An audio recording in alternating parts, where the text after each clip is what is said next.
I brought 7 of my cute grandchildren for you guys. You like children, don't you? She had suddenly arrived at our newly built house with the children without even informing us.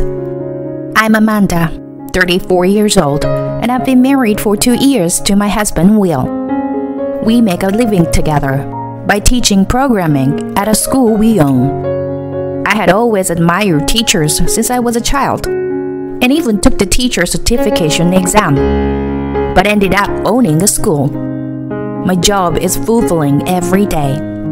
Our dream as a couple is to build a house together, and we have been working hard for several years, saving money. Thanks to financial supports from my parents, we plan to achieve our dream of owning our own home earlier than expected this year. However, there is one concern in our life, which is our relationship with my husband's family. Will is the third of 4 siblings, and his father and mother favor the eldest son and eldest daughter while neglecting Will. With the birth of his younger brother, his parents' affection was redirected towards him. When Will was a high school student, he started working part-time and decided to use the money to take out a scholarship to go to college. He was about to move out of his parents' house when it happened. His mother had taken the money he had saved and gave it to his older brother without his knowledge. By the time Will found out, it was all gone. As a result, he was forced to commute 3 hours back and forth to university every day. After starting university, Will worked 2 part-time jobs and worked himself to the brink of exhaustion. From that time on, he was estranged from his family. When the topic of our marriage came up, he told me about his relationship with his parents. I told him to what he wanted, and he reported our marriage to his parents, even if it was just a formality. Then, an unexpected response came back to us. Amanda, I'm so glad you came. Please take care of my precious son. Will, I'm sorry for everything, that we couldn't give you love and care when you were a child. Surprisingly, my mother-in-law bowed her head to us when we visited. I am not saying that everything will be fixed right away, but we've changed. Could we start over as a family? With a gentle smile, she spoke these words. I wonder if they realized how much they mistreated Will while he were apart for several years. Or maybe Will exaggerated the situation when talking to me. But I was relieved that an opportunity had come for Will to repair his relationship with his family. And not only my mother-in-law, but also my father-in-law and Will's siblings blessed us, and we were able to get married safely. For a while, we had a good relationship with the in-laws. However, things began to change little by little in the summer of the year we got married. The summer break period was a time when the training of the programming class became more intense. Will and I were both busy every day. Then one day, I received a call from my sister-in-law. Amanda, it's been a while. Oh, hi. How have you been? Good. You know, Amanda, I have a favor to ask. Without even saying hello properly, my sister-in-law started telling me about her request. Can you give my child the programming class materials?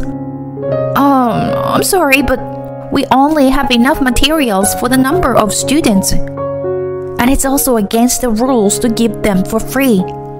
When I apologized like that, my sister-in-law continued with dissatisfaction. What? Can you do something about it? I thought it will be good for my son's future. I'm sorry, I can't help you. Alright, got it. See ya. My sister-in-law persisted in asking me for teaching materials, but I refused because I couldn't. She hung up the phone when she found out she couldn't get what she wanted. I felt uneasy about her attitude, but I only told Will about the fact that I had been asked for materials but refused. At that time, Will had begun to become more positive in his attitude toward his family, so I didn't want to cause any more trouble. Well, we can't give them the materials, but should I give them some advice instead? After listening to me, Will contacted his sister and said that, in hindsight, this may have been the beginning of everything. A few days after his sister contacted me, Will's mother contacted me about her grandchild. Amanda? Hi. It's about my grandchild. You are a programming teacher, right? Would you be willing to teach him in your spare time? Oh, hi. How's it going? Want me to teach? Well, the thing is, it's the summer break now, so I'm busy for a while. Wouldn't it be better to consult with the local programming school or a school teacher? It's not worth sending him to a programming school like that. The school teacher's classes are also shoddy, that I can't trust them. But considering the future, it would be better to consult with them, after all. Anyway, if you have some free time, would you come and see my grandchild? Okay? She interrupted me and hung up the phone. I told Will about this, but for this incident, I told him everything as it was. After listening to me, Will expressed his displeasure with his mother's attitude, but said that his nephew was not at fault, and he thought about it for a moment before saying, well, when our work comes down a bit, should we take care of our nephew for a while? And so, our hectic schedule during summer break ended without incident. We made time and immediately visited my sister-in-law's house. She has 2 children, but this time we were looking after her second son, who is in elementary school. However, I told my sister-in-law that my nephew's knowledge was lagging way behind and that we should protest to the school. It turned out that my nephew was hardly attending school at all. Additionally, it seemed that my sister-in-law had neither taught him at home nor asked about the progress of his classes at school. I mean, it's the fault of the teacher or the school that doesn't match my son's needs. So, you should do something instead. You teach, right? She said this one-sidedly to us, leaving us speechless. We had a light conversation with my nephew and went home that day. After that, we visited my sister-in-law's house several times and took care of my nephew. We spent more time teaching him regular studies and having casual conversations than programming. As a result, my nephew was able to go back to school safely, and we were relieved. However, demands from my in-laws escalated day by day. They wanted us to provide free home tutoring or give a discount for their children to attend the programming class. This reminded Will of the past with his family, and he hesitated to cut off the relationship that was starting to be repaired. But he gradually began to meet their demands, even if it was a bit difficult. I was worried about Will and talked to him several times, but he replied, I don't want to cause any trouble for you, and I want to do what I can because I feel sorry for the children. Besides, our relationship with my parents is improving. I couldn't say anything against his sincerity, so I decided not to interfere with anything other than financial assistance. On his day off, Will visited his sisters' and brothers' homes. In addition to his own work, he created materials and took care of their children, devoting himself without any sleep. However, their attitude towards him was inversely proportional to his devotion. Since you've left our house and haven't done anything for us, you can at least do this much, right? Yep, you're right. You've always been a burden on this family. Every time we are called to our in-laws' house, we have to listen to their nasty comments like that. They also do the same to me, not just my husband. Will always comes, but what about Amanda? What is she doing?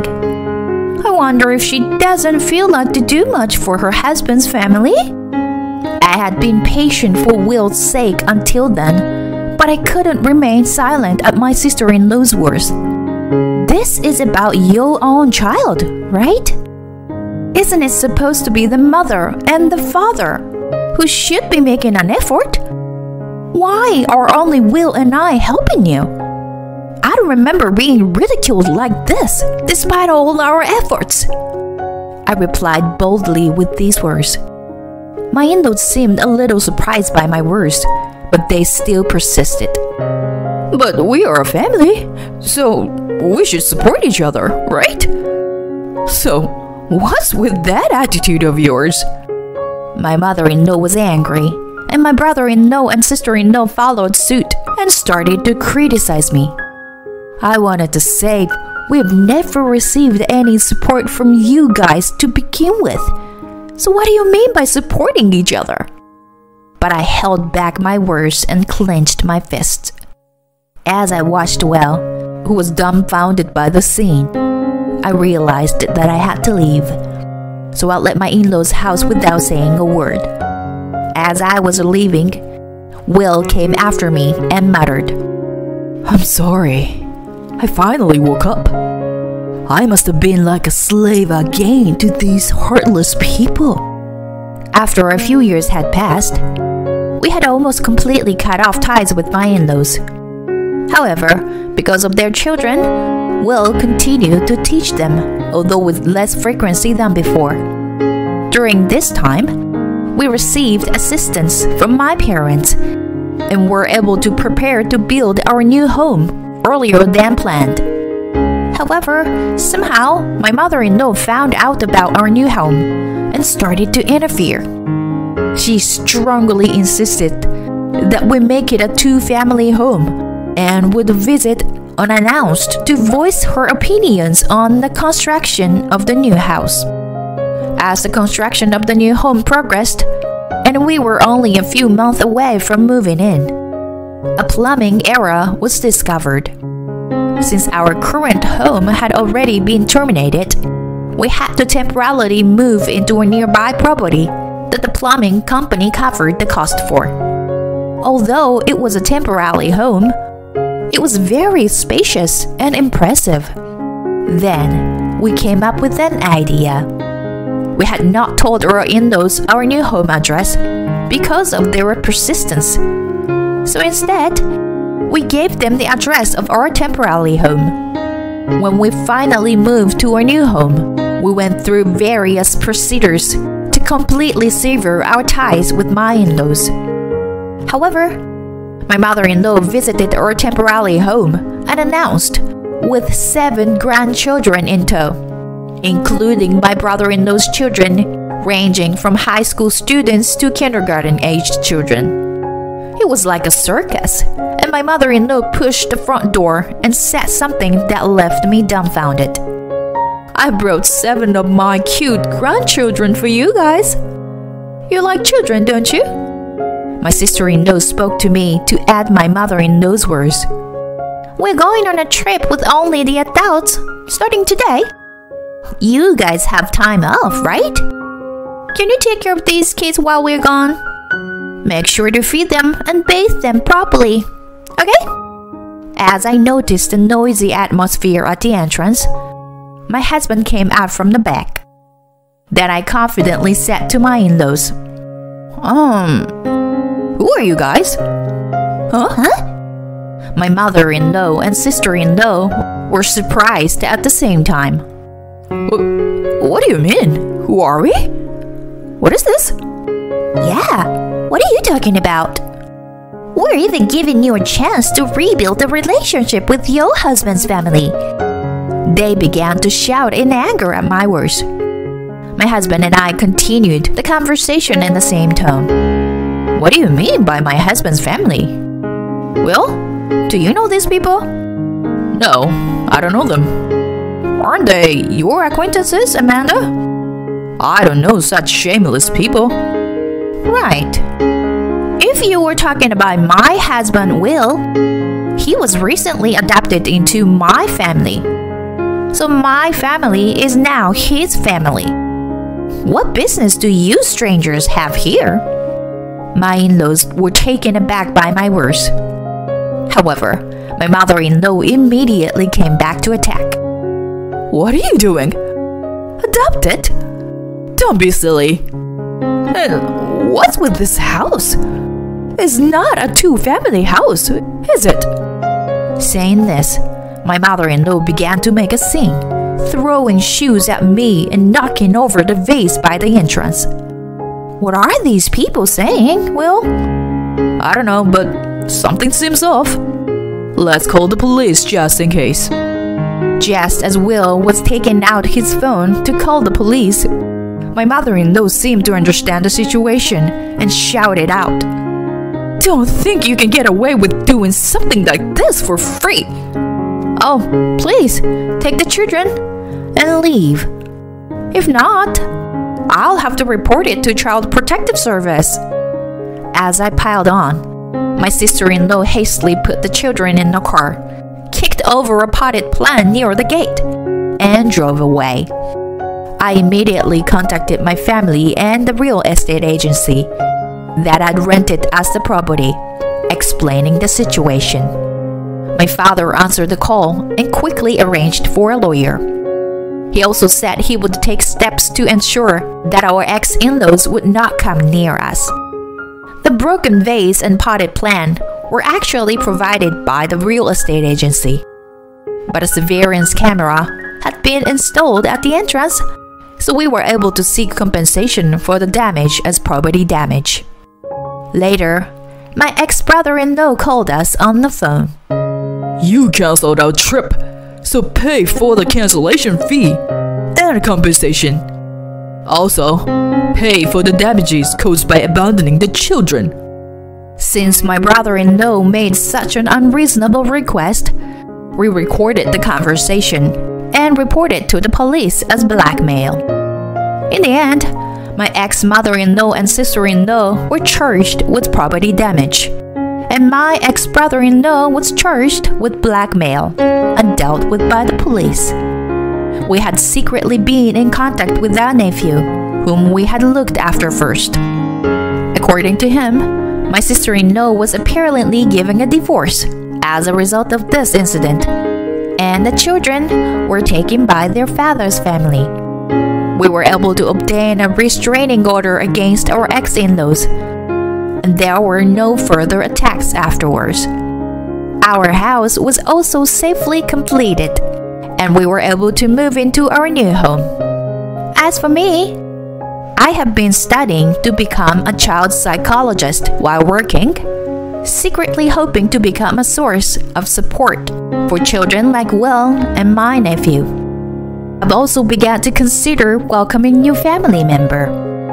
We want to live honestly and sincerely for the children who may come to us someday.